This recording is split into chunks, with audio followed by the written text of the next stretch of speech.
¿Le va a gustar a Fabiola esto? Sí, le va a gustar, es el día de los enamorados. Bueno, dale. Dale, dale. Ahí va. ¡Uy! ¡Ah! ¡Raja! ¡Kino! ¡Kino! ¡Kino! ¡Kino! Muchos invitados y nosotros no, mientras nos enfrentan como distracción, ya sin poder reaccionar. Bienvenidos, bienvenidas, buenas noches, gracias por sintonizar Brotes Verdes, como cada martes aquí en la pantalla de C5N. Hoy tenemos una noche cargada de información e información propia para compartir con ustedes. En instantes se sienta a conversar con nosotros Facundo Manes, un hombre que denuncia que lo quieren borrar de la interna opositora, el radical que sacó 1 millón de votos en la provincia y que dice ni en el PRO ni en el radicalismo quieren darle la chance de competir. ¿Tiene puntos de contacto con Patricia Bullrich más que con sectores del oficialismo como Sergio Massa? ¿Tiene un perfil propio o fue simplemente un fenómeno de las legislativas? Bueno, lo vamos a hablar con él todo esto en un ratito. Y tenemos una entrevista exclusiva con uno de los economistas más influyentes del mundo. Jeffrey Sachs es profesor en Harvard, en Columbia, es escuchado por el Papa, fue profesor de un montón de burócratas del Fondo Monetario y hoy lo pusimos a hablar en serio de Argentina. ¿Qué dice él? Que la inflación que padece el país tiene mucho más que ver con el boicot de los financistas y del mundo rico, incluso de los argentinos que tienen su dinero en Wall Street, que con un problema de déficit fiscal o de desequilibrios locales. Esto es importante porque colisiona en parte con la visión que tiene el ministro de Economía, Sergio Massa, de quien nos ponemos a hablar obviamente de inmediato, porque es la noticia del día, la inflación de enero, una inflación que no da tregua y que empieza a poner contra las cuerdas al jefe del Palacio de Hacienda. Lo que vimos hoy fue un índice que no solamente muestra la fragilidad de la situación macroeconómica general, sino que además muestra el fracaso de precios justos. En esto, verán, diverjo de algún modo con lo que opinan algunos de mis colegas aquí en esta misma señal. El programa Precios Justos, que fue anunciado allá por noviembre como un intento de terminar de domesticar esa inflación que Massa recibió en el 7,5% y que dijo pretendía llevar abajo del 4% en abril, bueno, es un programa que parece haber dado todo de sí, por decirlo elegantemente. Lo que vimos, por ejemplo, dentro de este índice de inflación del 6%, con alimentos y bebidas que suben por encima de eso, con un peso de los estacionales, obviamente, que también empujan, ¿no? El turismo, la hotelería, la gastronomía, un mes donde hubo movimiento de turistas, no récord, pero movimiento de turistas muy tupido en toda la Argentina. Bueno, por supuesto que influye.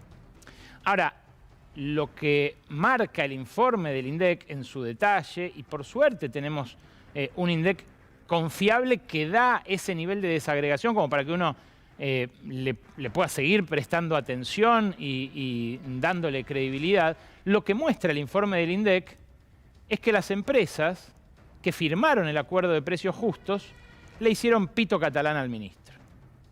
Fíjate vos, dentro de los alimentos seleccionados que da el INDEC y corriendo a un costado las verduras y las frutas que violentamente se dispararon durante enero por una cuestión estacional, que puede revertirse o no, porque a veces se revierte a los 2-3 meses, corriendo eso a un lado, corriendo lo que pasó con la carne, de lo que vamos a hablar ahora también, fíjate lo que pasó con estos alimentos.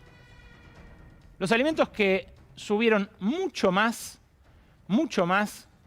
que la inflación, son estos que tengo acá enfrente mío. ¿Cuánto subieron? ¿Cuánto subieron? Esto que vas a ver en la placa. Fíjate vos. El arroz. elemento clave en la alimentación de los sectores populares, los sectores más bajos de la pirámide social, casi 8%. Las galletitas dulces, sin relleno, 8,7%. La gaseosa cola, 12,7%. El aceite de girasol, 7,9%. La harina blanca, 8,7%. Y la leche en polvo, 12,7%. Acá tengo estos productos. Acá tengo estos productos que, bueno, traje para hacer simplemente una demostración. La verdad que en todos los casos, como les mostré, aumentan muy por encima de la pauta que habían comprometido las empresas con el gobierno. Para darles una idea, todos estos productos en los supermercados debieron haber aumentado 0 durante el mes de enero. 0. 0 durante el mes de diciembre también, en los supermercados y en los autoservicios adheridos. Esto era un acuerdo voluntario por 120 días, de diciembre a marzo, que congelaba el precio de 1.700 productos, entre los cuales están estos, que como ves, ahí atrás, subieron y fuerte. ¿Qué dicen en el gobierno? Bueno, subieron porque esto toma el promedio de los supermercados, que no subieron nada, porque cumplieron, y los almacenes y comercios de cercanía, que sí subieron. Ahora, en esos lugares, supuestamente, las 100 empresas que firmaron precios justos, que representan el 86% del consumo masivo en Argentina, se habían comprometido a aumentar solamente el 4%. Entonces, 4%. ¿Y estos aumentos? 7,9, 8,7, 12,7 esta gaseosa. 12,7. El aceite de girasol. Estamos hablando de el doble o el triple. Mira, la leche en polvo, directamente traje el cachito que me quedaba en casa porque fui a comprarla de 1 kilo. ¿Sabe cuánto valía? 1 luca. 1 kilo de leche en polvo.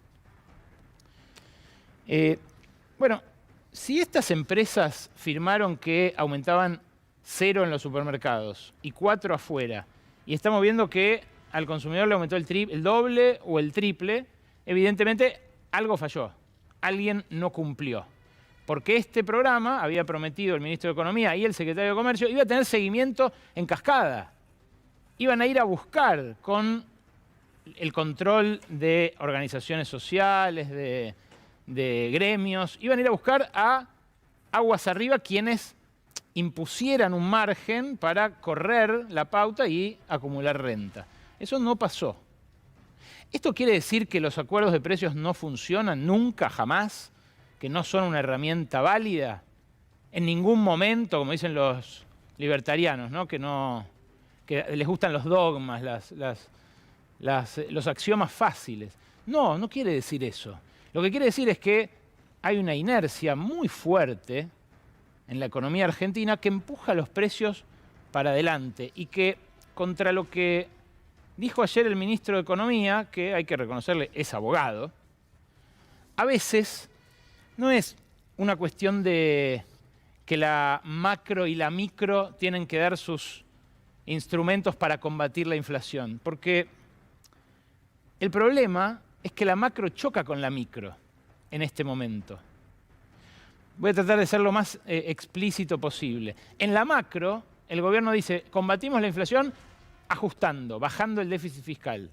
Ahora, para cumplir con el Fondo Monetario y con el ajuste, para hacer lo que quiere el libro de texto en términos de macro, lo que hay que hacer es aumentar la luz, el gas, el boleto colectivo, el combustible, el dólar y la inflación.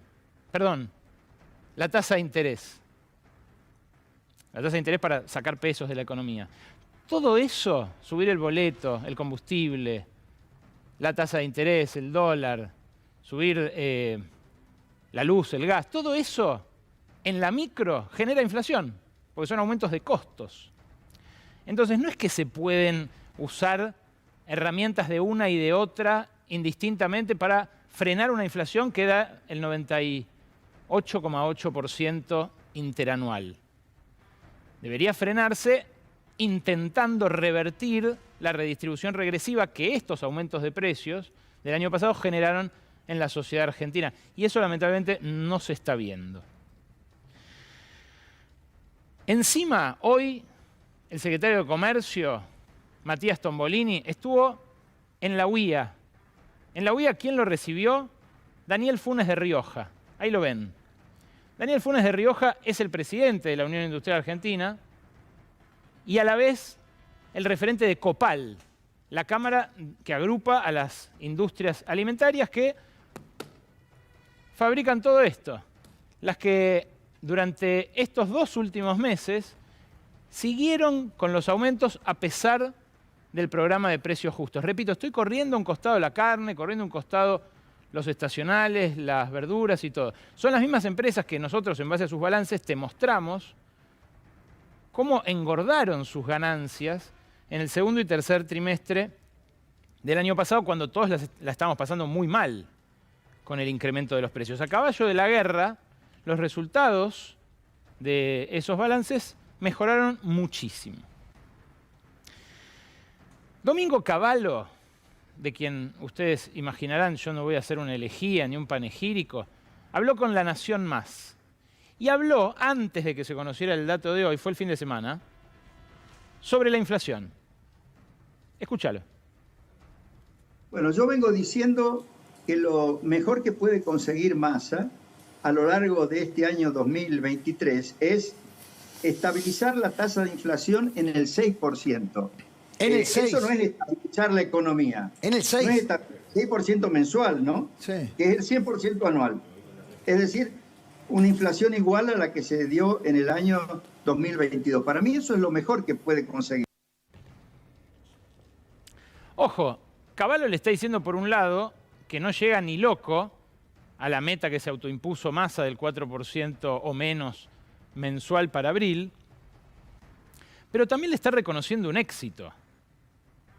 Cavallo, que tiene una imagen, ¿cómo decir?, muy favorable de sí mismo, un tipo que está convencido que le hizo bien a la Argentina y que por eso da cátedra de vez en cuando sobre lo que hay que hacer, a pesar del casi 20% de desocupación que había cuando empezó a crujir la convertibilidad, y ni que hablar el país en llamas que dejó horas antes de que Fernando de la Rúa renunciara en 2001. Pero Domingo Cavallo le está reconociendo a Massa que bajar la inflación de aquel pico de 7 y pico, casi 8 de mitad de año hasta ahora, es un logro. Estabilizar, dijo, usó esa palabra Cavallo, que se la roga en general para sí mismo, ¿no? El padre de la estabilidad en su momento, junto con Carlos Menem.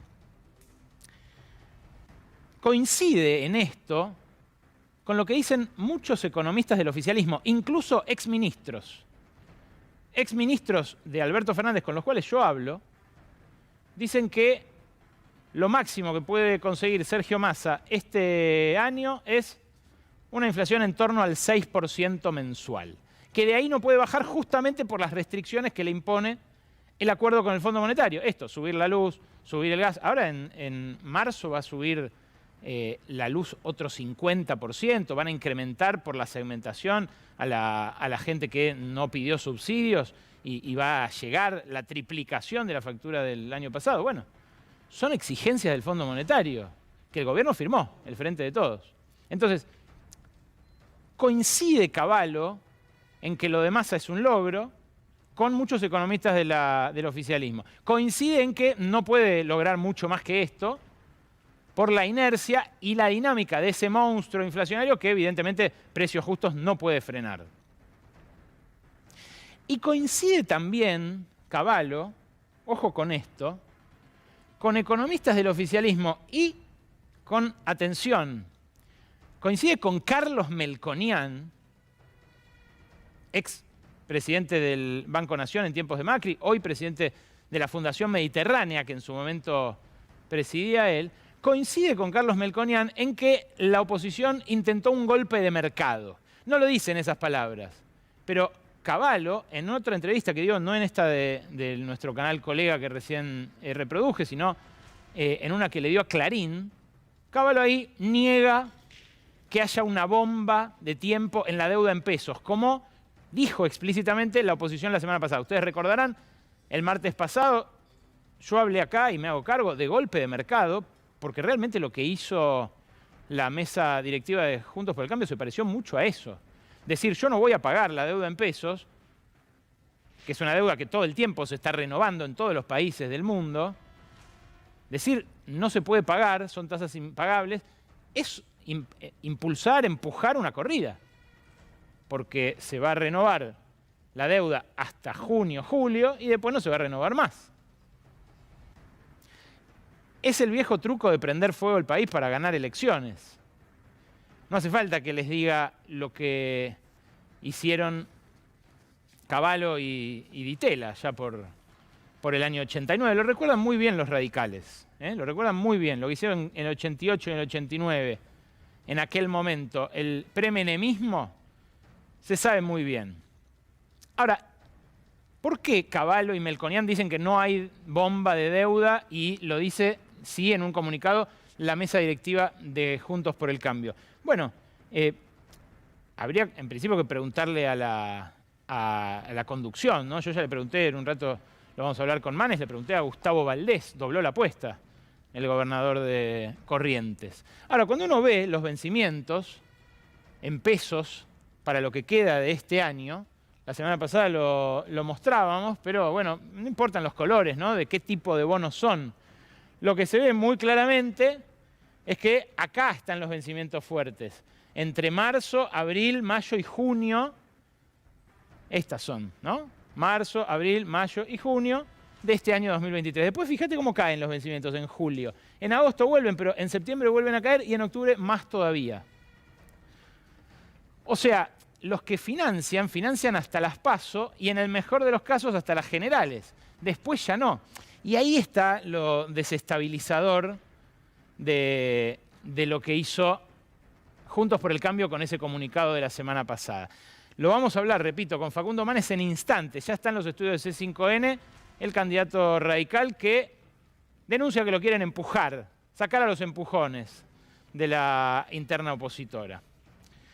Repito, Melconian, Cavallo, incluso Levi Ceyati, niegan que haya la bomba que pareció intentar plantar la dirigencia nacional de Juntos por el Cambio el lunes de la semana pasada. Ahora, ese golpe de mercado, esa intentona desestabilizadora, se le combina a Massa con la inercia de la que les hablaba y con un problema que ahora se le viene y que por eso ayer lo puso a anunciar medidas vinculadas a la carne. Claro, la verdad que la carne empieza a ser un problema. Ahí lo ven a Facundo Manes, que ya está en nuestros estudios, en instantes se sienta aquí a conversar con nosotros. La carne fue un problema durante enero, fue un problema grande para los precios, para la gente que intenta comprarla, pero puede ser un problema mucho mayor a partir de marzo. Y acá de vuelta hay un problema micro, ¿no? Siguiendo con lo que conversábamos antes de lo macro y de lo micro. Fíjate vos esta imagen de Sergio Massa haciendo los anuncios ayer, ¿no? Ante la dirigencia supermercadista, ante los referentes incluso de la industria frigorífica y demás. Un anuncio como el que ya vimos mucho. 7 cortes de carne, precios fijos, 15.000 kilos por mes a disposición, 15.000 toneladas por mes a disposición, una ampliación de la oferta para que intente cubrir al menos los grandes centros urbanos, facilidades para los comercios para que pongan postnet. Igual la verdad esa excusa de que no aceptan tarjetas ya casi ni corre, porque en todos lados hay Mercado Pago o alguna forma de pago electrónica, ¿no? Modo, han tenido una penetración importante esa forma de pago. ¿Por qué no va a funcionar el acuerdo carne, precios justos carne que anunció ayer Sergio Massa? O bueno, ¿por qué en realidad va a funcionar simplemente como un llamador de los supermercados, como una especie de promo para que la gente se acerque, incluso en los supermercados con frigorífico propio que vendan a pérdida esa carne, lo van a hacer para atraer a gente a comprar otras cosas que venderán caras, más caras, para recuperar esa rentabilidad? Bueno, aunque les parezca raro, porque está carísima, la carne subió mucho menos que todo lo demás durante 2022. Mucho menos. En esta placa comparamos justamente la inflación y el precio de la carne. Y ahí tenés, no importa cuánto daba en 2017-2018, lo importante es que daba parecido, que estaba ahí. El índice de aumentos, lo verde es la inflación general y lo amarillo es el precio de la carne. En algunos casos, fíjate que lo amarillo parece empujar la verde hacia arriba. ¿Por qué? Bueno, porque son subas importantes estacionales. En el año 21 empieza a hacerse mayor el aumento de la carne que el de la inflación promedio. Pero en el año 22, cuando empieza la guerra en Ucrania, divergen en sentido contrario. Y la inflación empieza a ser mucho mayor que el aumento interanual de la carne. Así cerramos el 2022 según la Cámara de los Frigoríficos. La inflación trepando al 95,2% interanual y la carne al 42,2%. ¿Por qué pasó esto? Bueno, en parte porque la sequía hizo que los ganaderos engordaran animales que no tenían previsto engordar tan rápido, animales que no podían engordar en algunos casos porque pretendían hacerlo a pastura y tuvieron que pasarlos a grano, a feedlot, cosa que los engorda más rápido, pero a la vez los obliga a liquidar más rápido también el animal. Por esa misma razón se liquidaron más hembras también. Esto tiene que ver con que, bueno, la microeconomía del campo, de la ganadería, reacciona así ante las sequías. Y eso generó más oferta. Frente a una misma demanda, una demanda que el año pasado además se mantuvo comprimida porque los sueldos no aumentaron por encima de los precios, bueno, mantuvo la carne subiendo menos que el promedio. Ahora, en enero, lo que se vio es una disparada de la demanda. Y los precios de la carne, que estaban atrasados respecto a la inflación, pegaron un salto. ¿Qué puede pasar ahora que empezó a llover? Ahora que empezó a llover, dentro de un mes y medio va a haber más pasturas. Y probablemente los ganaderos que retraían a su ganado de esos campos para, bueno, liquidarlos con la sequía, ahora los van a volcar de vuelta a esos campos y los van a intentar engordar durante un tiempo y vender. Es la dinámica de la invernada que estudiábamos en el colegio secundario. Ahora, ¿esto qué va a hacer? Va a reducir temporariamente la oferta. Con lo cual, el precio del ganado en pie, que empezó a aumentar fuerte en diciembre y que en enero pegó ese salto y ahora empezó a verse en los mostradores, va a volver a presionar este programa de precios justos, en este caso de la carne.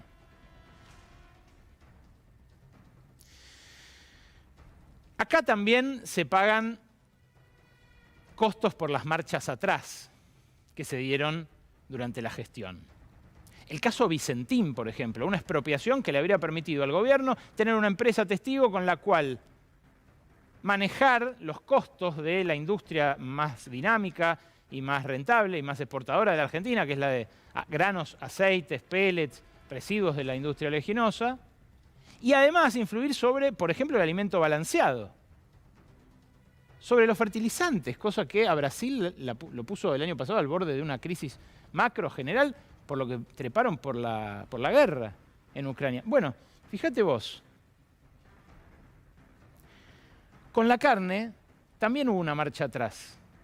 Cuando empezó a subir la carne en el 21, el gobierno dijo en un momento, vamos a frenar un poco las exportaciones. Pero después dio marcha atrás también con eso. Y el año pasado, cuando asumió Sergio Massa y puso directamente un secretario de Agricultura que responde al sector más que al gobierno, todo eso se revirtió. ¿Qué es lo que se generó? Bueno, que se vuelva a exportar una proporción de la producción local de carne que es parecida a la que impuso Macri. Fíjate, andame más atrás, ahí tenés. Año 2004, 2005. Esta es la proporción de la producción local de carne que se exporta. Uno querría que se exporte un montón de carne, que se genere un montón de divisas a través de su exportación. Ahora, también pretende que la sociedad argentina pueda llevar, ya no digo un bife al plato, que pueda llevar algo de proteína animal a incorporarlo a su dieta. Bueno, no es lo que está pasando y en cambio sí, con producción pareja en los últimos años se está exportando ese récord. Fíjate, en el año 2009, 2010, 2011, 2012, 2013, 2014, 2015, todos esos años se exportaba menos del 10% de la carne. Cortes de calidad, cuota Hilton, Unión Europea, cortes de baja calidad, China. Ahora se exporta casi todo a China y casi un 30% de lo que se produce. Y eso que parecía empezar a revertirse, aunque sea marginalmente en el 21, volvió a trepar en el 22. ¿El saldo cuál es? Cada vez comemos menos carne. Cada vez comemos menos carne. Lo ves en la placa siguiente, que, bueno, marca el desplome, ¿no?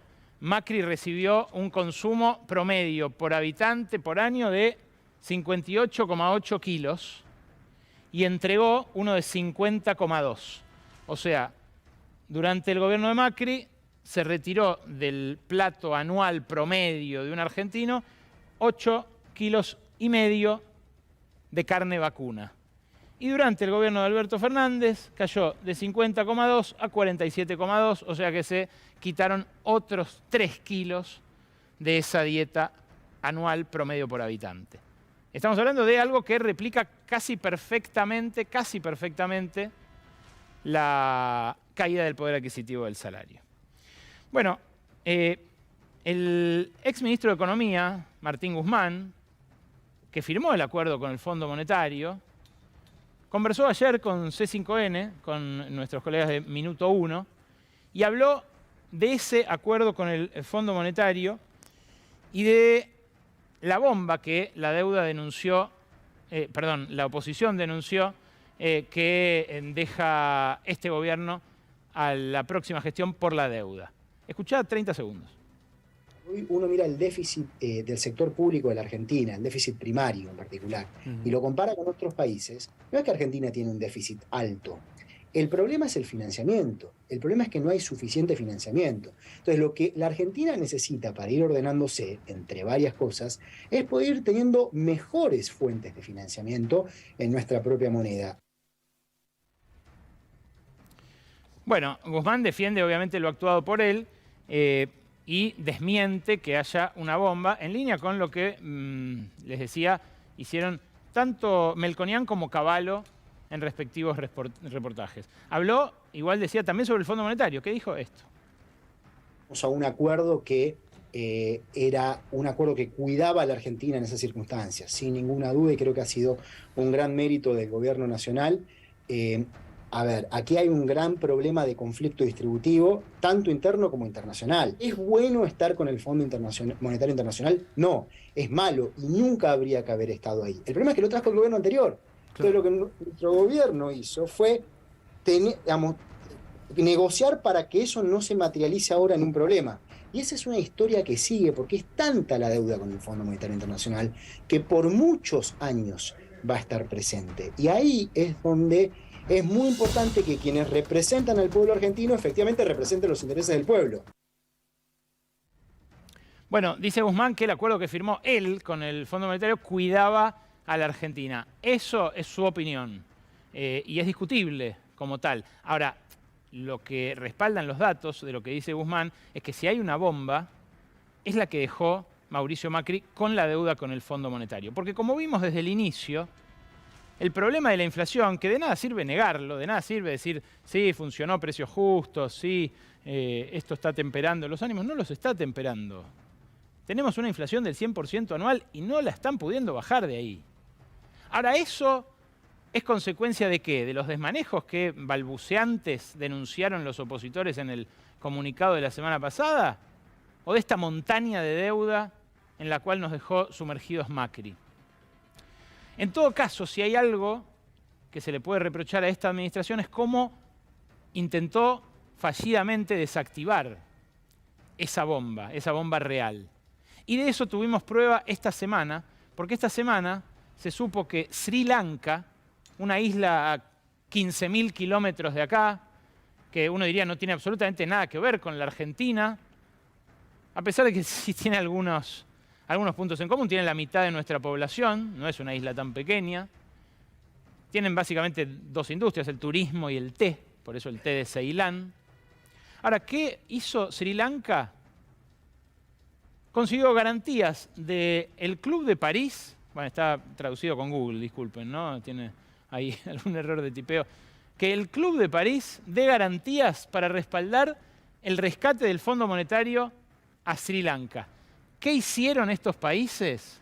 Sacaron un comunicado y dijeron que ellos iban a aportar lo suyo para que el fondo le patee para adelante la deuda que tiene a maltraer a Sri Lanka, que hizo que renunciara al gobierno el año pasado. Hubo saqueos, desmanes, falta de comida, un descontrol total y una inflación parecida a la nuestra.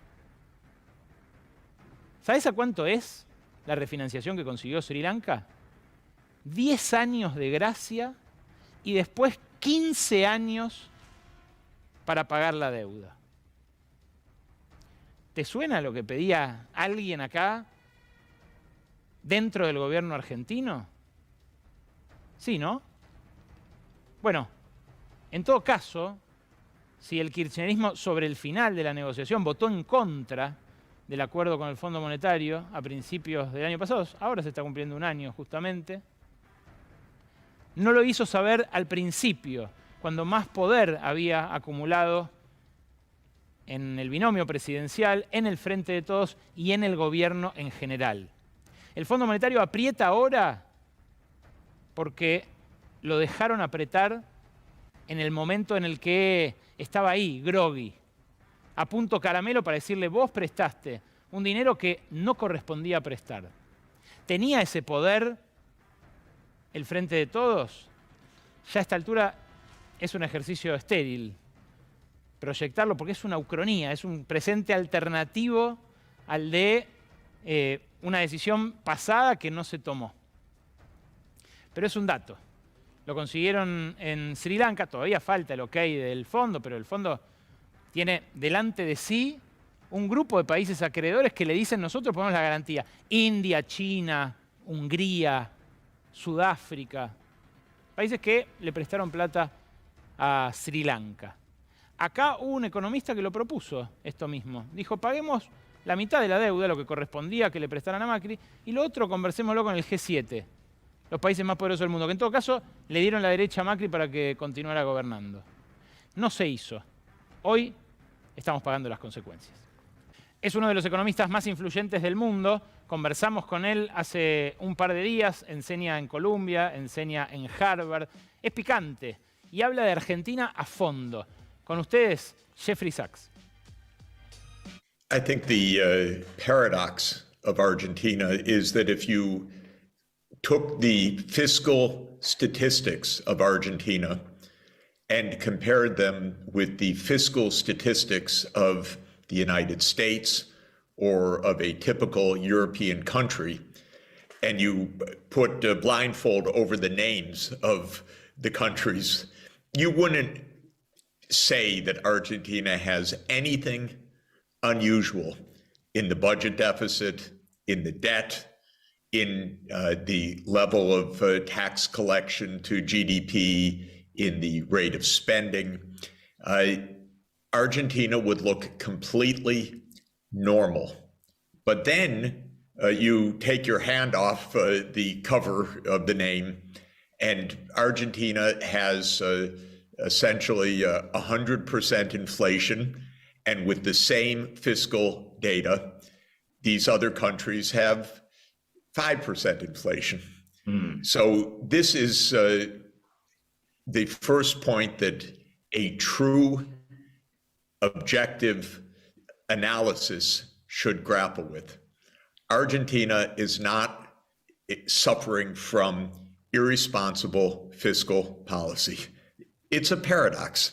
Even Argentine friends can't believe it because Argentina is always told the spending is wild, the fiscal policy is extravagant. It's just not true.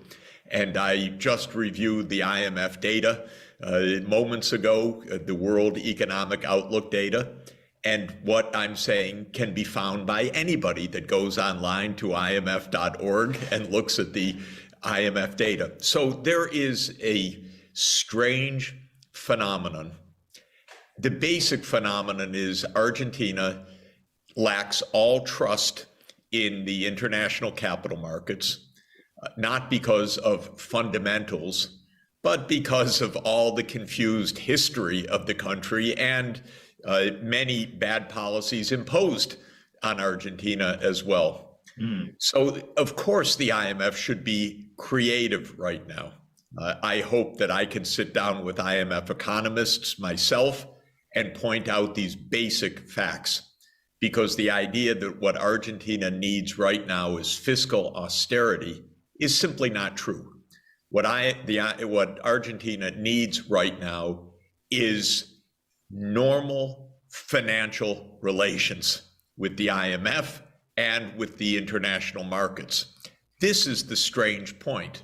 Argentina is living a continuing self-fulfilling crisis. It's a crisis because nobody lends to Argentina at all. And then Argentina is constantly in crisis because nobody lends to Argentina. And why is it in crisis? Because there's no access to the debt. Why is there no access to the debt? Because Argentina is in crisis. So this is basically the self-fulfilling crisis scenario that we all need to help Argentina to overcome. What role do you think the IMF plays in political terms in contemporary capitalism? I mean, there are people who benefit from this recurrent crisis, people here in Argentina and people abroad, and the IMF plays a role by organizing the needs and wills of many of those people. What's the specific role do you think it has? I don't think the IMF is, for example, intentionally driving Argentina into continuing crisis. In fact, I'm pretty sure that the opposite is true. And in general, the IMF has a rather orthodox approach to economics that means that the kind of paradox that I was just describing is not very clearly in the view of the IMF. And self-fulfilling financial crises are not very clearly in the view of the IMF. And I've made this point for decades, actually. When an international financial crisis hits, the IMF prescribes austerity, typically. But usually the problem is in the financial markets, not the fiscal policy. The problem is that, say, a country has a negative credit rating. And then because of that, the country is not able to refinance its debt falling due. Then it falls into a financial crisis. Then the IMF says you need austerity.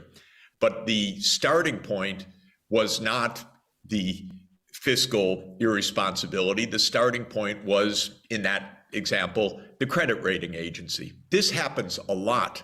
The credit rating agencies play a very consequent role in the international system. They are often a self-fulfilling prophecy, because when they downgrade a country, that country often falls into crisis, not because the downgrade was a prediction, it was the cause itself of the crisis that came. If a country loses its credit access, you can be pretty sure that the country will go into a kind of default, because even routine refinancing of debt suddenly becomes impossible. I'm afraid the IMF has never really gotten its hands around that phenomenon. Now, there are other aspects of IMF political economy, the most important of which is that the IMF is at 19th Street and Pennsylvania Avenue in Washington. And the significance of that is that the White House is at 16th Street and Pennsylvania Avenue. So the IMF is an extension of US power to an important extent. Lo corté ahí porque, francamente, es un privilegio escucharlo. Ustedes habrán visto. Pero esto último que dice, a mí me tocó ser testigo. El Fondo Monetario está en 19 y Pensilvania.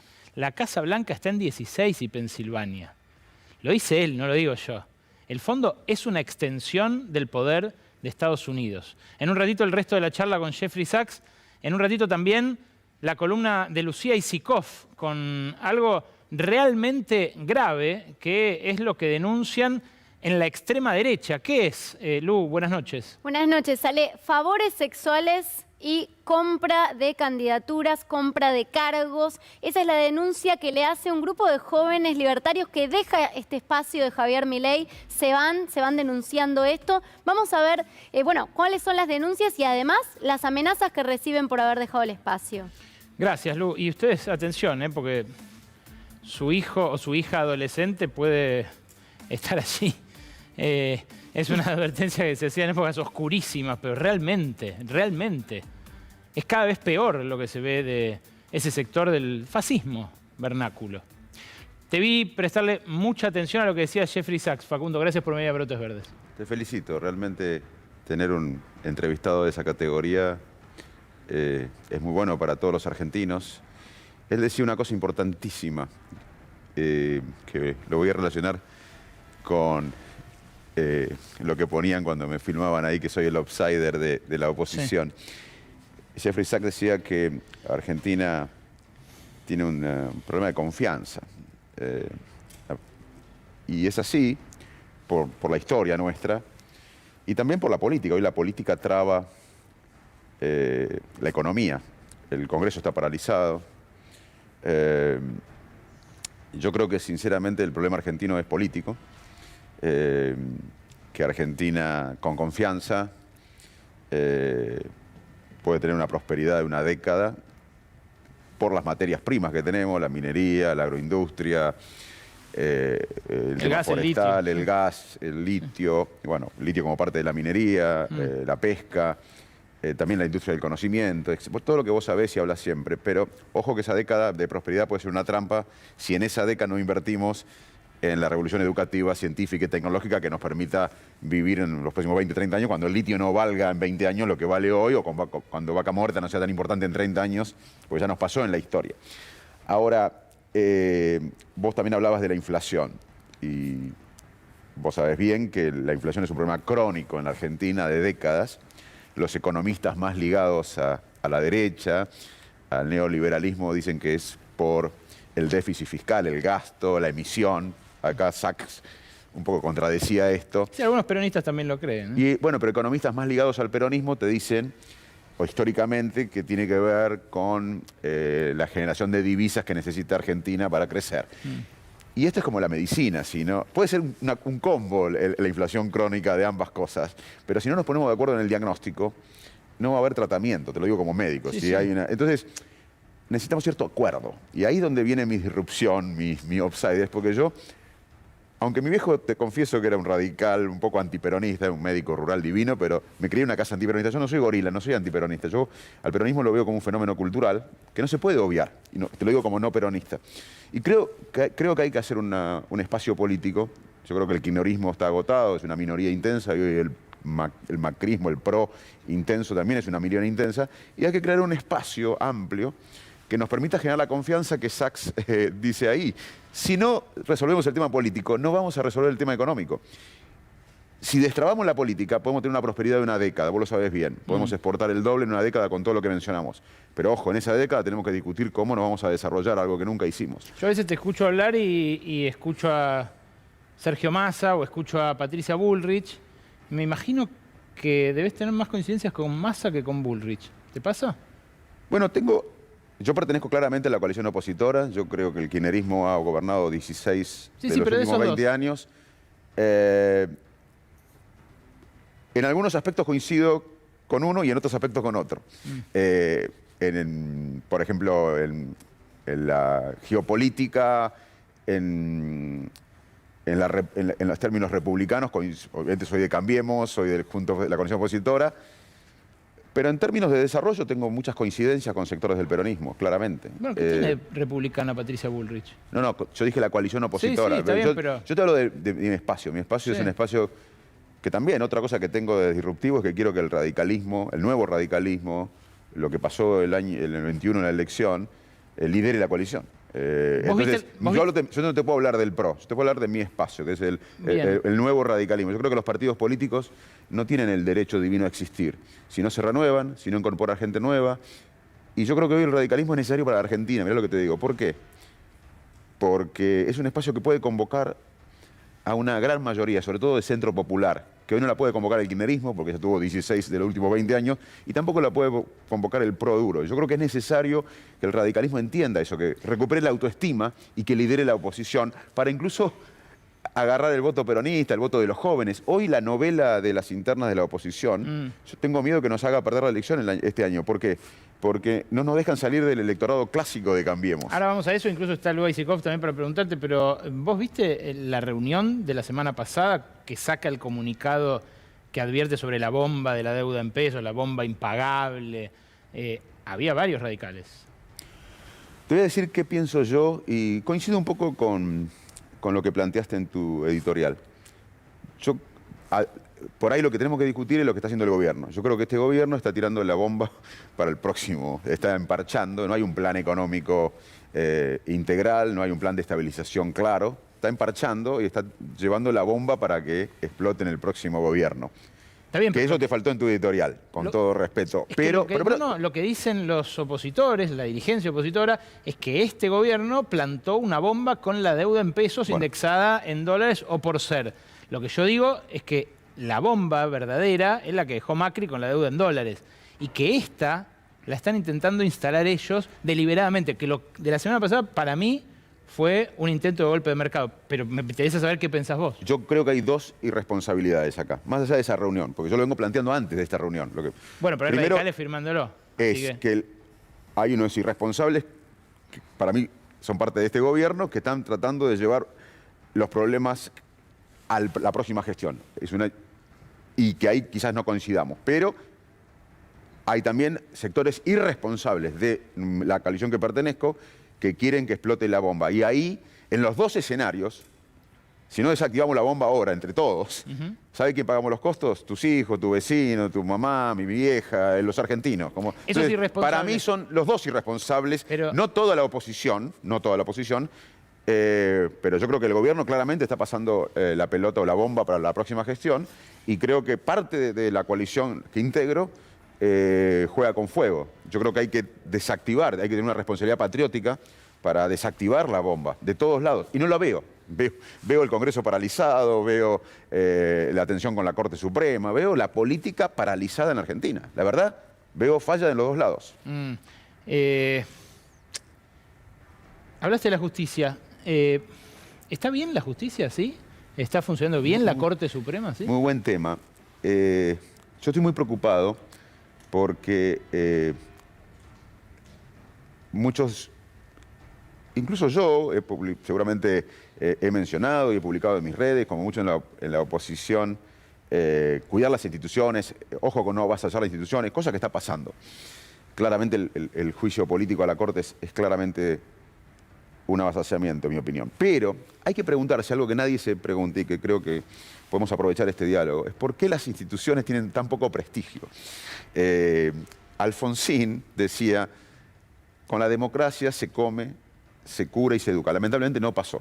40 años de democracia, tenemos la mitad de la población en la pobreza, bueno, todo lo que sabemos, lamentablemente, la educación, la calidad educativa para abajo. Yo tengo 54 años, he vivido 22 en contracción económica. En el 75 teníamos 5% de pobres, que fue uno de los primeros análisis serios que yo considero. Hoy tenemos 40%, todo en decadencia. Hoy yo, ¿sabés qué pienso? Que si no encaramos de una vez por todas entre todos el desarrollo y la prosperidad, peligra la democracia. ¿Por qué? Porque los chicos de clase media, media alta tienen la fantasía o ganas de irse o tienen como un clima de que todo el mundo se quiere ir.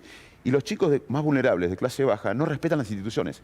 Ya la democracia a ellos no les interesa, estos son datos. Sí, ¿cómo respetamos a una institución formada por tipos que viajan en un avión privado a una mansión de un magnate que no deja pasar a la gente a un lago, cosa que indica la Constitución, acompañados de lobistas de grandes empresas que tienen juicios en sus tribunales, acompañados por el ministro de Justicia de un distrito, donde también tienen que fallar, del jefe de los fiscales de un distrito, algo tan pornográfico como lo del Lago Escondido. ¿Cómo lo consideramos parte del funcionamiento institucional normal? A mí me parece mal eso, por eso seguramente soy un outsider en todos lados. Me parece muy mal eso, como me parece mal la corte menemista peronista con Nazareno. Sí, claro. Como me parece mal que Macri haya querido meter dos jueces por decreto lo que pasa con el kirchnerismo en Santa Cruz, que controla la justicia hace décadas. Me parece todo mal. Por eso me parece que acá yo veo un fin de ciclo histórico de una política, de una dirigencia que está totalmente divorciada con la gente. Yo veo un fenómeno parecido a lo que pasó con los militares post-Malvinas. A ver.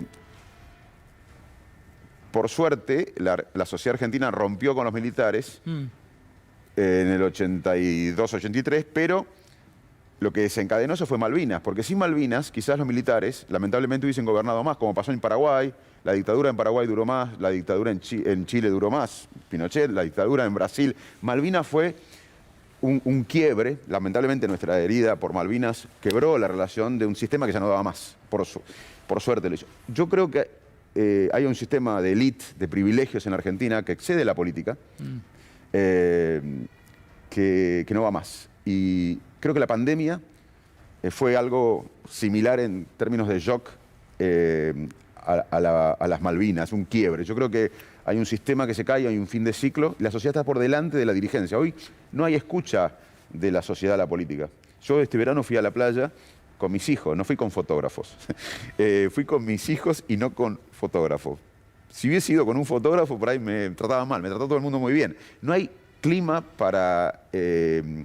Al jefe de gobierno porteño lo siguieron hasta dentro del mar. Es que la sociedad está harta de que haya una élite a la que siempre le va bien, mientras la mayoría de los argentinos no va mal.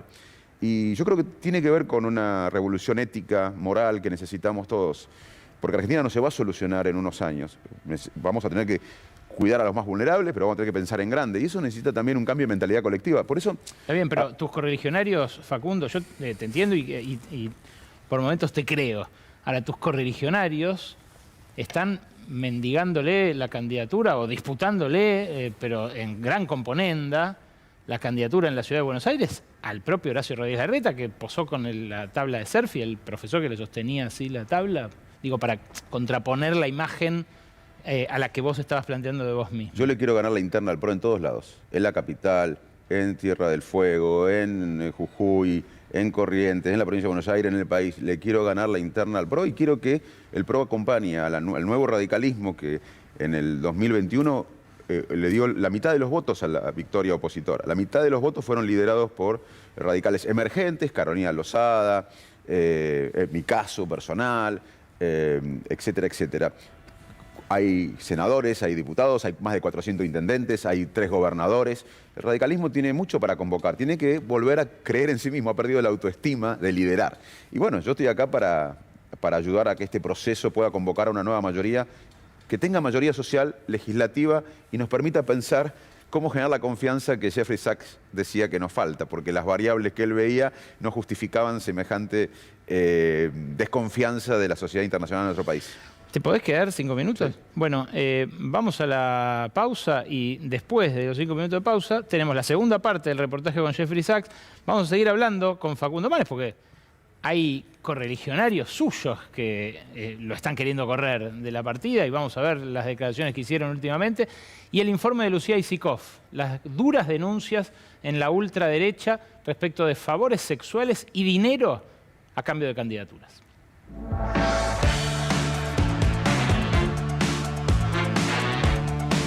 Seguimos con Facundo Manes aquí, precandidato a presidente por el radicalismo. ¿Precandidato a presidente por el radicalismo? Mira, hablar de candidaturas ahora es como no saber qué está pasando en la sociedad. La sociedad está en otra dimensión, en otro sufrimiento.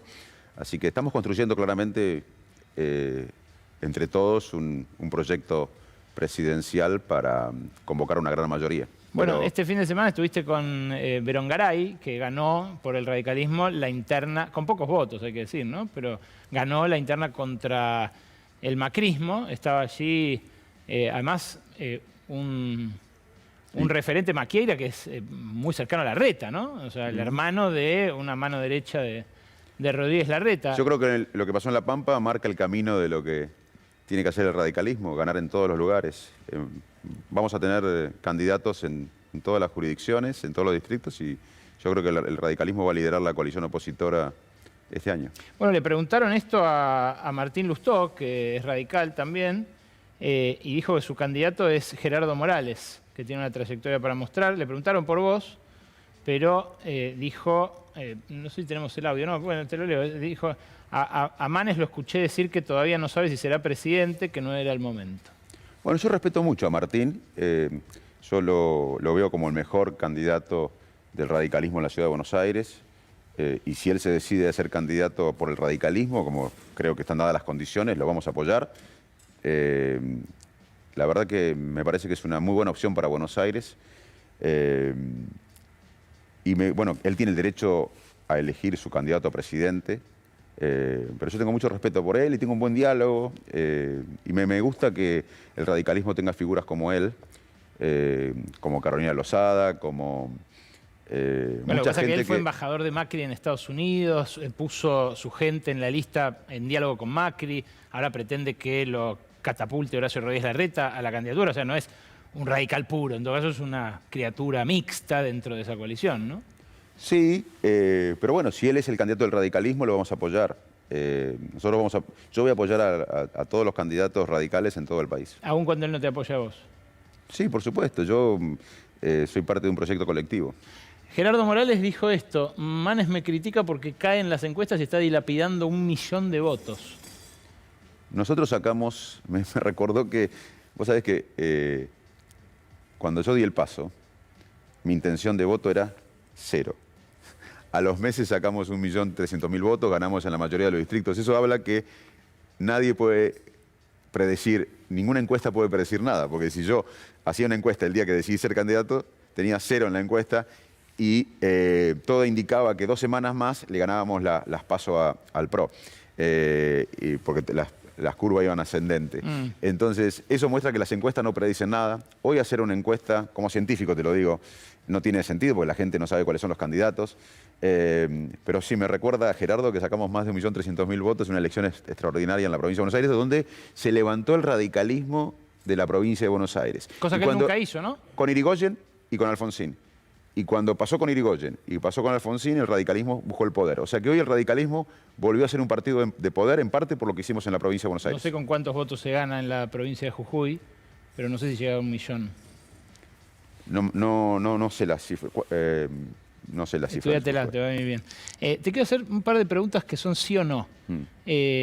Para ver justamente cuán adscripto estás a ideas que precandidatos de tu misma coalición pregonan como las que van, como lo correspondiente a hacer en este momento. ¿Vos crees que hay que sacar, sí o no, crees que hay que sacar el ejército a las calles de las grandes ciudades a combatir la delincuencia o el crimen organizado? No, el ejército no está preparado para eso. En todo caso se puede ver en temas de las fronteras, pero en temas de la seguridad cívica no. ¿Vos crees que los mapuches son una amenaza para la nación? No. ¿Crees que hay que dar de creo en baja? la propiedad privada. Ok. No veo... ¿Está bien? Por las dudas te aclaro. Entre una cosa, pero bien, aclarado. ¿Qué hay que dar de baja todos los planes sociales? ¿Compartís esa idea? No, en un país con 45% de pobres, eso es populismo y demagogia decir eso. Hay que... Primero que los planes trabajan. Los que tienen planes trabajan porque no llegan con los planes. Segundo, que no podemos vivir de planes, pero a mediano plazo tenemos que hacer un acuerdo, un contrato social nuevo para educar y pasar de planes a trabajo. Se sale con trabajo. La misma gente, mirá, yo recorrí... ¿Era sí o no, Y recorro... Sí, pero déjame decirte esto, porque yo recorro toda la provincia, voy a los lugares donde no va nadie. Quizás porque vengo de la medicina, soy radical, no soy de kirchnerista ni del PRO, entonces no tengo un bagaje intenso en el conurbano profundo. Y la gente no quiere planes, quiere trabajo. Así que ahí claramente hay que hacer una política de planes a trabajo, pero eso de un día para el otro es populismo. ¿Crees que hay que cerrar el Ministerio de Mujeres y Género? No. Esas 4 son 4 propuestas de la plataforma de Patricia Bullrich así, abiertamente. Y bueno, por eso vamos a ir a interna. El matiz, el tamiz, el semblante de la oposición lo va a dar la gente, no la cúpula.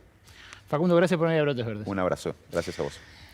Vamos a escuchar ahora a Lucía Isikoff, pero antes, como cada martes, Órbita Noticias.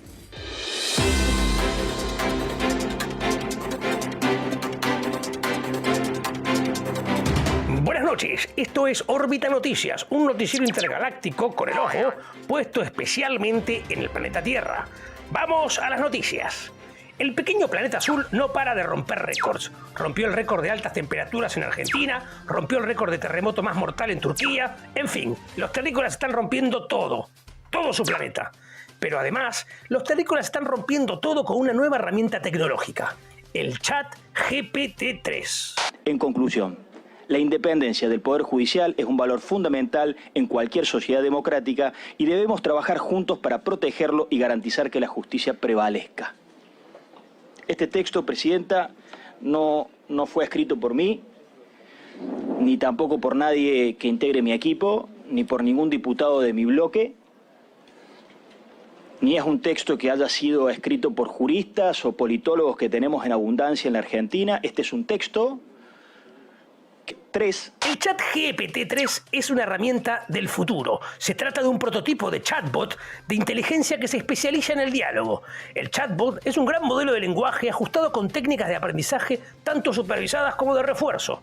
Sus aplicaciones son ilimitadas. Resolver problemas de programación, desarrollar razonamientos lógicos matemáticos, mejorar la escritura y la redacción, robustecer trabajos científicos o también cosas como esta. Escuchame una cosa, ChatGPT. Mientras hablábamos juntos, le dije al chat, ¿me haces un poema sobre Cristina Kirchner? No, eres la idea fija. No me digas que te hizo un poema. Me dice, aquí está un poema sobre Cristina Kirchner, Fernández de Kirchner, la expresidenta argentina. Cristina, líder fuerte y valiente, su voz se escucha en el continente. Pará. No le aclaraste si le estaba pidiendo de C5N o de La Nación Más. ¿Y si yo les dijera que el ChatGPT es un invento extraterrestre y que nosotros se los hemos enviado a los terrícolas para mejorar su vida? Bueno, ahora imagínense cómo nos sentimos nosotros al ver que usan la tecnología alienígena para semejante pelotudez. No es extraño, viendo cómo tratan a los objetos voladores no identificados.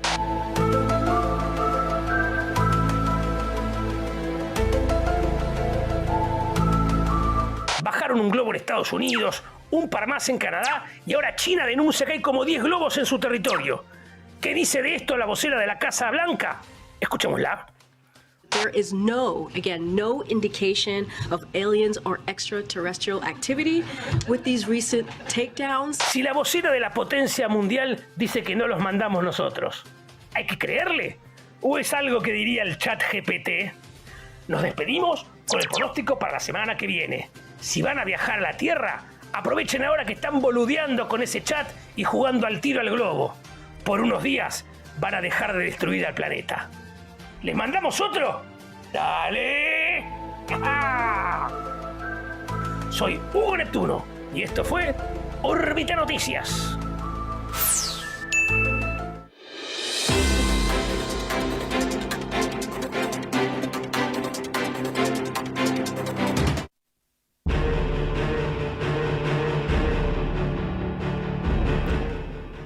El fin del discurso anticasta, nos viene a decir Lua Isikoff. Buenas noches nuevamente. Buenas noches, Ale. Bueno, se derrumba este discurso anticasta de Milei, que lo hizo justamente medir bien entre tantos jóvenes. Porque si vos le preguntás a la mayoría de los jóvenes, y así lo muestran con los consultores y las encuestas, ¿por qué se acercan a Milei? Bueno, por su estilo disruptivo y porque es algo distinto a la casta política de la que no quieren saber nada. Ese es el principal argumento que caló hondo en la juventud.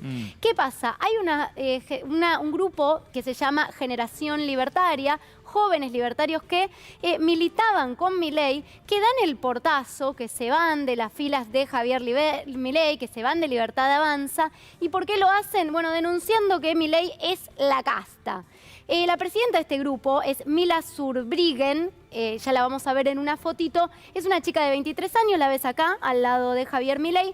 Ella empieza a denunciar en los últimos días, en su cuenta de Twitter, un largo hilo de tweets donde dice, básicamente, que no está de acuerdo con el espacio de Milei porque ve cómo a través de favores sexuales y a través de compra de cargos, de espacios, de candidaturas, digo, gente que pone plata, que no es idónea para un cargo, considera ella, crece al lado de Milei, justamente porque le financia la campaña, porque pone plata, como te estaba diciendo. Estas dos cuestiones y además lo que ella llama el mesianismo del líder, digo, que todos hagan lo que Milei dice y como a Milei se le ocurre, bueno, la hacen correrse de las filas de Milei. A ella y al grupo de jóvenes que representa, ella dice, tenemos representación en 10 provincias, no soy yo sola, nos vamos todos de este espacio. Perdón, no solo lo dijo en sus redes sociales, dio un reportaje, ¿no? Dio un reportaje a Ernesto Tenenbaum en Radio Con Voz, declaraciones muy fuertes. Vas a escuchar ahora qué es lo que decía justamente de estos favores sexuales.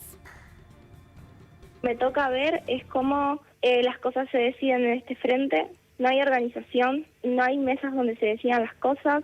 Se pone a personas en cargos idóneos y voy a ser muy clara y me cuesta mucho hablar de esto, pero también un poco por algo que ocurre mucho en la casta, que son los favores sexuales o cosas de ese tipo, que a mí como mujer de 23 años, aunque no comparto nada con el feminismo, no me parece correcto, me parece que es una práctica de la casta y que no tiene nada que ver.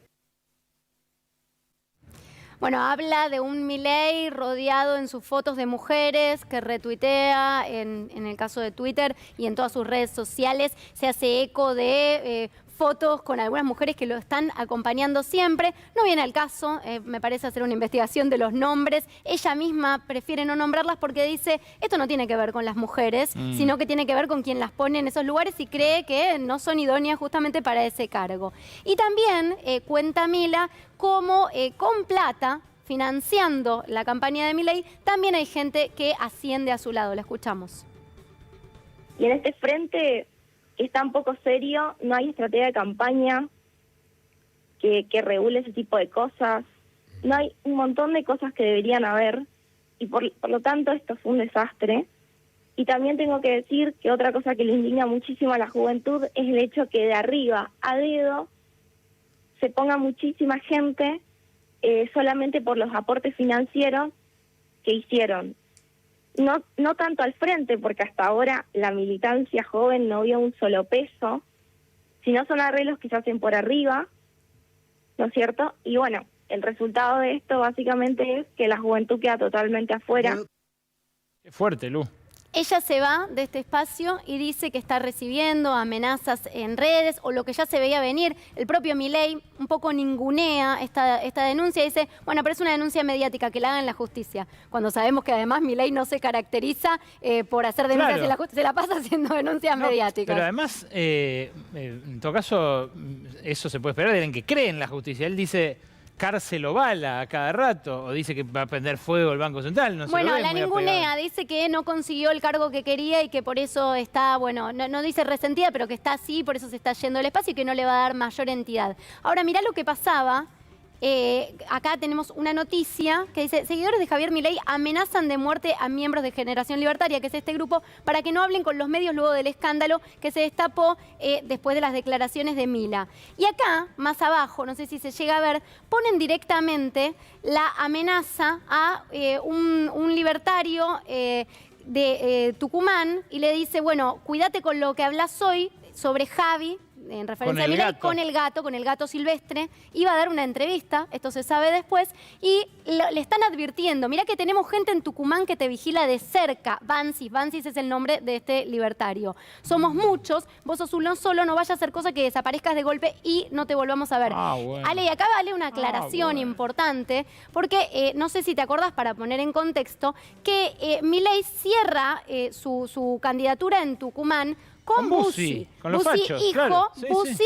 hijo del represor. Sí, sí. De hecho, hace un acto con él allá poniendo en duda la cifra de 30.000 desaparecidos y barrabasadas que dice Milei al lado de Bussi. Bueno, esto después, allá, más cerca de las elecciones, vamos a ir desgranándolo seguramente, pero en cada lugar donde la libertad avanza, encima tiene ese nombre, ¿no? Juega con ese término tan preciado y tan esquivo durante la dictadura. En cada provincia donde fue cerrando nuevas regionales y candidaturas, este espacio transó con de lo más rancio de los sectores ultraderechistas, tipo los del Parque Rivadavia, para los que son de mi generación, los que se acuerdan de los nazis del Parque Rivadavia, esa onda. Y es algo repetido en todas partes. Ahora, esto que vos acabás de mostrar lo retuiteó Mila Zumbrigen, lo retuiteó la chica que... Compañera de este chico, claro, en su ámbito de militancia. Es decir, ella también estaba mostrando que, y lo ha dicho en sus tweets, que no fue buena la reacción del espacio de Milei. Y va a haber más, te digo, por cómo se viene hablando entre esa juventud, va a haber más amenazas. Y te digo también que recordemos cómo se va Maslatón del espacio de Milei, diciendo un poco lo mismo, que ahí que estaba dando un giro peligroso por escuchar mucho a Kikuchi, otro de los armadores, y a su propia hermana. Pero digo, no es nueva esta denuncia, y no lo hace solo la juventud. A mí me interesa también que me cuentes sobre otra figura que empieza a coquetear con una candidatura en la ultraderecha y que viene de ser celebrado casi como un héroe nacional, en un caso que justamente tuvo a la sociedad en vilo durante todo enero. Bueno, estamos hablando de Fernando Burlando, el abogado penalista, que lo ves acá, y por supuesto todo está linkeado con Milei, porque vos decís, ¿con quién cierra Milei en distintos espacios, en distintas provincias?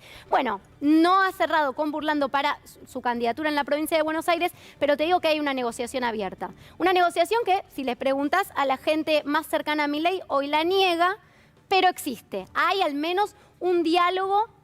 ¿Por qué? Porque Burlando, y ya ves acá estas pintadas que aparecieron en la ciudad de La Plata. Yo las vi en La Plata. Bueno, Burlando 2023, Burlando ya desde el año pasado había manifestado su intención de meterse en política. Después con el caso Baez Sosa, las 5 perpetuas y después las 3 condenas a 15 años, él se pone un poco en una plataforma, ¿no?, muy dura, contra la criminalidad, también contra la posición del gobierno respecto a la Corte Suprema, no acatar el fallo. Viene haciendo algunos posicionamientos políticos. Pero tuvo un shock de popularidad con el caso de Fernando Baez Sosa, que por supuesto conmovió a la sociedad por lo dramático y cruel que fue, pero donde él se erigió como un justiciero. Y él fue creando una especie de clima, ¿no? Bueno, lo contamos acá, lo hemos dicho acá, pero se ha creado una especie de clima alrededor de ese caso, un clima muy punitivista, más allá después de lo que se piense sobre las penas y cómo haya actuado la justicia, pero él apoyó ese discurso y con ese discurso quiere hacer campaña, y ese discurso por ahora le garpa, Te digo que hay al menos una encuesta, con las dudas que podemos poner sobre las encuestas, pero es de Federico González y Asociados. ¿Sabes cuánto le da? ¿Cuánto? A Burlando 9 puntos, 9,3. Sería el tercer candidato en la provincia. Digo, candidato en realidad pensando un espacio, sea Kicillof o quien sea el candidato del oficialismo, el de la oposición, y ahí enseguidita viene Burlando, porque después viene Espert con 8 puntos, ¿Arriba? y Milei con quien sea su candidato con 6. Mirá.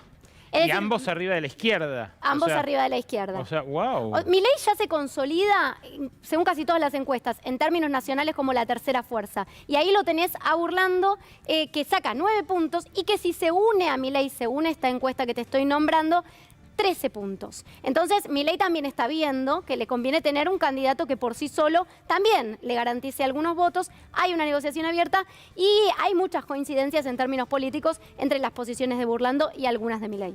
Vos te preguntás ahí en el graph a quién perjudica su candidatura. ¿A quién perjudica? Y con eso bueno, cerramos. hoy es claro que perjudicaría a Juntos por el Cambio porque es el robo de votos, los votos que se le van por la derecha, los votos que está intentando contener, a quien le dicen de hecho un dique de contención de Milei, que es Patricia Bullrich. Algunos votos que se fugarían para allí los está teniendo, pero Burlando en una candidatura separada a Milei no hace más que seguir restando votos para Juntos por el Cambio en la provincia. Vos quedate porque Lua Isikov trae para el Yo no te lo dije un chimento picante. Yo también, del mundo de los negocios. Así que cerramos el programa a toda orquesta con Las paredes que hablan y Los secretos de Palacio. Pero antes compartimos la segunda parte de lo conversado con Jeffrey Sachs. Tenemos otra parte que vamos a compartir con ustedes la semana que viene, el martes que viene, que hay programa en vivo, a pesar de que va a ser feriado por carnaval. Pero le pregunté también a Jeffrey Sachs por la economía global. Ya viste lo que opina sobre la Argentina, su crisis, la inflación, el ajuste que prescribe el Fondo Monetario. Ahora, este año, ¿podemos tener de vuelta un shock complicado como fue la guerra del año pasado? Contesta un casi premio Nobel, profesor de Harvard, de Columbia, maestro de muchos economistas, Jeffrey Sachs. Finally, about the world economy this year, what's your take on commodity prices and the war scenario effects in economy? Do you think we head to a normal year in some way, or we head to another bad environment year for a country like ours? Well, I think the issues globally really are geopolitical. If there were not the war in Ukraine, and if there were not the U.S. tensions with China, the world economy would be in a pretty good recovery environment from the COVID period. The problems are everything is being dislocated because of the war and the U.S.-China tensions.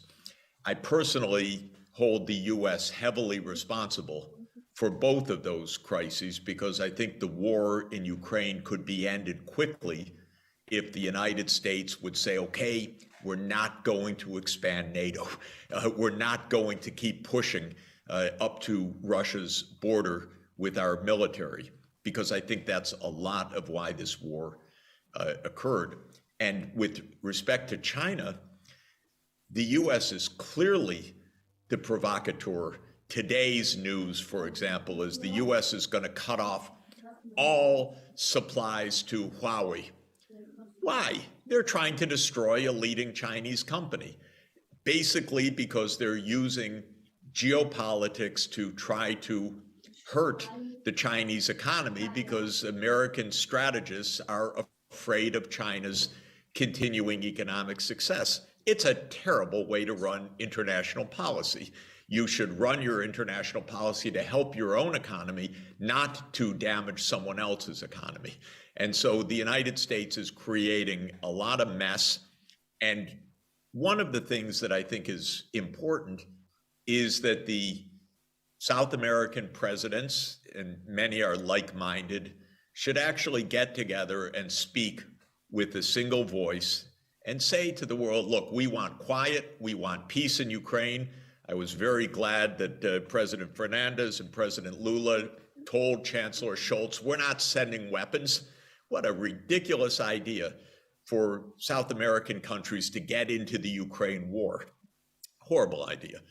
What the leaders in South America said was, you make peace, go to the negotiating table and end this thing. And that is where real macroeconomics is going to be determined. Is this going to be another year of war, or is it going to be a year in which peace is achieved? That's going to be the main determinant of whether we have a reasonable global economy or a continuing crisis. What about inflation? Do you think it will be a year with high inflation levels like 2022? Does it only have to do with war? I think it will, if there's war, it will be a year of low or negative growth. In terms of inflation, the central banks of Europe and the US, the Fed and the ECB, will be the main determinants of the inflation rates, because basically geopolitics will determine the situation in the real economy, and to some extent the central banks will determine the inflation situation. And since the Fed and the ECB are tightening right now, I think dollar inflation will tend to come down, but add to the slowdown of the overall world economy. And whether the world economy has a economic growth or not will really depend on the geopolitical situation. Of course, I should make the obvious point that if there's a profound geopolitical crisis, if the war enlarges, or a complete breakdown in international energy markets, then you could have another massive shock of oil prices going to $100 plus and really having that effect. But I'm putting that aside. The problem right now is it's very hard to invest. It's very hard to have any perspective because the supply chains are being disrupted. Normal economic relations are being disrupted. And that is absolutely causing a global economic crisis. And the only way to end that is ending the war and ending these geopolitical tensions.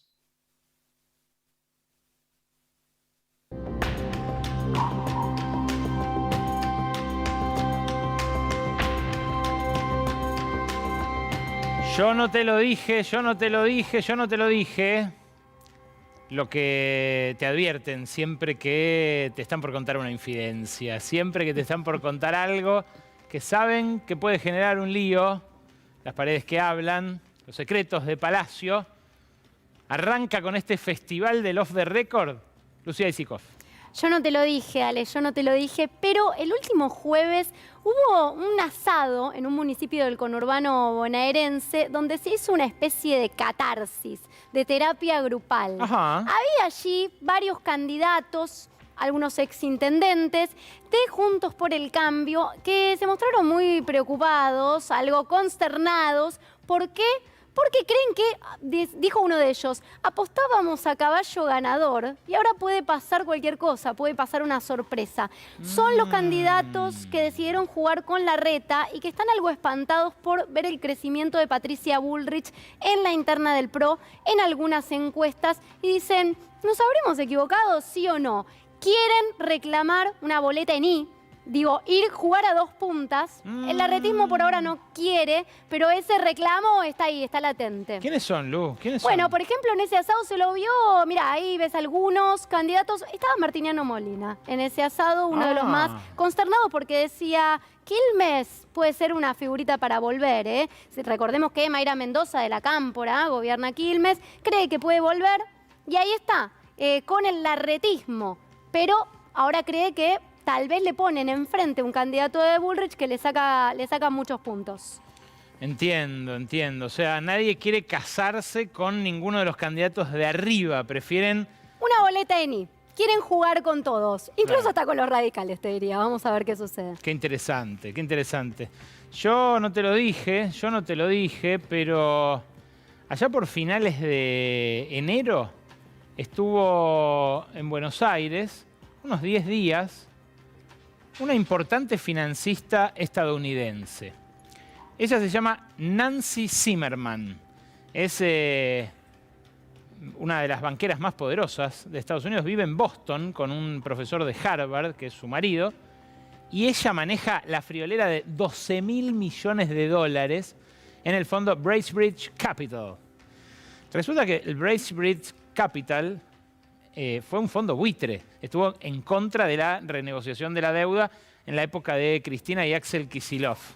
O sea, si hay algo que no se le puede sospechar a Nancy Zimmerman es simpatía con el peronismo, o con Cristina, o con el Frente de Todos. Bueno, tiene mucho dinero en su cuenta comitente, en la banquera, y por eso pudo reunirse, por ejemplo, con Sergio Massa, el ministro de Economía. Pero también se pudo reunir con Horacio Rodríguez Larreta. A Horacio Rodríguez Larreta lo vio flanqueado por Hernán Lacunzo y por otro asesor en economía del que quizás el martes que viene te voy a hablar. Pero ¿sabés qué? Nancy Zimmerman se fue espantada de la reunión con Larreta. Dijo después a algunos de los banqueros que la trajeron acá, ¿dónde están los proyectos de ley de la oposición que dice que va a hacer tantas cosas? ¿Cómo lo va a hacer? Tampoco se fue feliz de verlo a Massa, pero dijo, ya sé que es un bombero, los otros ni ven el fuego. Así nomás. Cerrás vos, Lu. Yo no te lo dije, Ale, pero el entorno de Mauricio Macri se mandó una jugadita que no le gustó mucho a la gente de Patricia Bullrich. Apá. Hay rispideces entre ellos también. ¿Por qué? Porque dejaron trascender que Macri puso a los jefes de campaña de distintos candidatos que le interesan particularmente. De Andrés, por ejemplo, con su primo Jorge Macri. Darío Nieto, su asesor incondicional con María Eugenia Vidal. El del auto, y dijo, el que borraba los mensajes. Exactamente. Y dijo, ¿a quién le ponemos a Patricia Bullrich? A un hombre tan fuerte y tan importante para Macri como es Hernán Lombardi. Sí. ¿Qué te dicen desde el entorno de Patricia Bullrich? Nosotros no pedimos nada. Es decir, lo aceptan a Lombardi, pero creen que hubo una jugada ahí de Macri que no fue un regalo, gracias, que me traes un asesor y un jefe de campaña. ¿Me querés poner a alguien para digitar la campaña? Dicen desde el entorno de Patricia Bullrich que Arenaza, después de correr a Milman, por supuesto, que Arenaza, el legislador, sigue siendo su jefe de campaña, pero también dicen esto, ojo que la campaña de Patricia se la maneja ella misma, porque jefa hay una sola, no hay otro jefe, que me quieren poner a alguien, jefa hay una sola. Gracias, Aisikov. En este segmento, para cerrar el programa, vamos a traer siempre datitos así, información propia que no vas a leer en los diarios, que no vas a ver en otros canales y que sí vas a tener acá en Brotes Verdes. El martes que viene, ya te dije, es feriado, pero a las 11 te esperamos, como siempre, con Lu Aisikov. Regresa Gabriela Vulcano, así que te esperamos aquí, como cada martes, en Brotes Verdes. Chau.